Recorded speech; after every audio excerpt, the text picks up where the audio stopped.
of the tire dope scandal with the Jake Bubak racing team that everyone saw a couple weeks ago. If you paid attention to the regional news, Jake Bubak and somebody needs to tell me how to say this: Borky or Barak or Bork or Bouquet Motorsports team. I know a Bubak. This is the 27 car. Y'all seen him in. They were DQ'd for failing a tire sample test. $10,000 win at the Jesse Hockett McMillan Memorial Race. It was a Power I-410 event. This is day 8. This was posted 14 hours ago. So yesterday, the team posted day 8. Box of samples that got pictured here.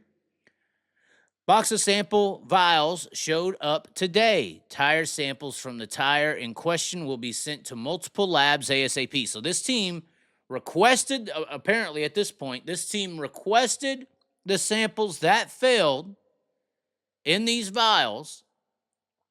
And now they personally are going to be sending it to multiple labs, them personally. Continues and says, forced to do it this way as Blue Ridge states that they used all 5 samples taken on race day and Power I didn't keep a second one to send elsewhere. Anxious to see the results. The team continues. Fortunately, I don't do this for a living, so it's easy for me to fight this without the need to keep the peace. I've been asked by several people while we weren't at I-70, which was last weekend, or going to Texas Motor Speedway, which is this weekend prior to High Limit next weekend, this weekend. What? And he continues here. He says, well, I can only speak for myself, but my car won't be at a Power I event anytime soon. We won't be in Tulsa with the midget next week either.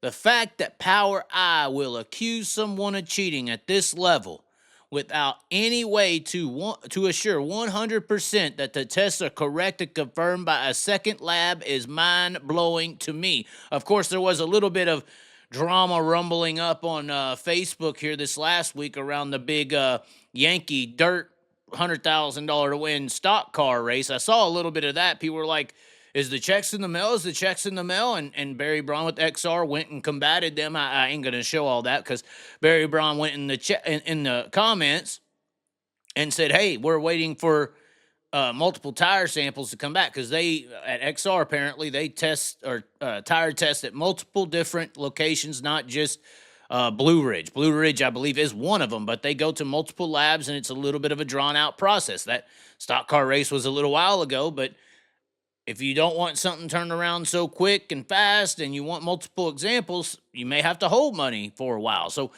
luckily, XR, I do believe, posted that there are multiple tire tests and different labs approved all the tires, and checks will be in the mail for those who competed at the Yankee Dirt Classic. But regardless, this is something that this team owner with Jake Bubak says. The fact that Power I will accuse someone of cheating at this level without any way to assure 100% that the tests are correct and confirmed by a second lab is mind-blowing to me. Now, is that? You know, we had at the beginning of the year, Bobby Pierce, this World Outlaw late model situation. We just got through talking about Lucas Oil. This World Outlaw late model situation. Would this not be Bobby Pierce's championship sewed up, basically, if it wasn't for the beginning of the year at Volusia, where the World Outlaw late models came out with their decision on a Blue Ridge test, I do believe. I'm not sure. I know there was some secondary interviews and talks about this with Brian Carter. And I think they said they sent it to a second lab. I mean, but regardless, at this level, is one Blue Ridge failed test on Facebook going to be okay going forward?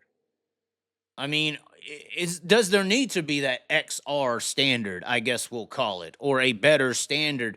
And honestly, though, the question would be, where does that standard start to get implemented? You know? It continued here and said, especially for the amount of money we race for. What if we were a team that does this for a living? It could destroy us. the impact on earnings, both in purse money and sponsorship, could be devastating. Thank you. Thank you all for the unwavering support. I appreciate you all. The comments have been very humbling. So that would be a question. Obviously, this was a $10,000 event. The XR situation, $100,000 plus. Who knows what failing bad at the beginning of the year monetarily, how that could have or does or currently is affecting Bobby Pearson, the 32 team.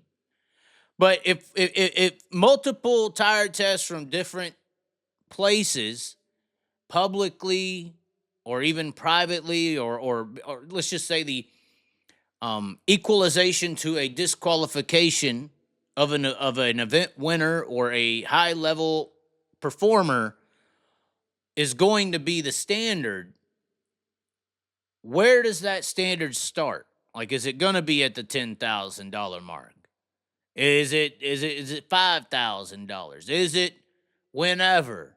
And this is kind of the issue with having multiple sanctions and lacking a governing body over dirt racing, like Australia, for instance, is you don't have necessarily across the board set standards. And it is in some way the Wild West in a lot of aspects. Because, we just had Roger Hayden on the show the other day, which is the promoter of Eagle Raceway, promoter of IMCA Race Saver Sprint Car Nationals. He's got 100 cars at Eagle racing for $12,000 to win, and they're not doing tire tests. He thinks if you dope your tires, then you're not a real driver or whatever. I think that's a hard way to look at it, especially with, concern, or everybody's concerned about getting every little bit of out of a race car. But there's still not, that's just one event. There's probably plenty of events that pay 10 or 12 or 15,000 or regionally, just off the cuff, non-sanctioned events and late models and factory stocks and sprint cars that are paying $5,000 to $10,000 to $15,000 to $12,000, and they're not even worried about a tire test. So where is the line drawn on when it should be a tire test? And if there is going to be a tire test, should the standard be more than just Blue Ridge? Even though it seems like that's like the staple. That's like the place everyone goes to, if a little 5,000 to win modified race wants to do some tire sampling, it seems like they pick the Blue Ridge route. Everybody, it's kind of like going to Walmart or something. And maybe that's the case here. Maybe there is some imperfections in this situation because of the standard usage of one place. And who knows? But this is going to be a very interesting development over the next couple weeks. This is not going away. This is not going to be so simplistic in its decision making, because this team ain't letting it go, and rightfully so. They shouldn't. And they have a personal reputation. Jake Bubak has a reputation, and there is money on the line. And who knows what kind of developments will technically come from this.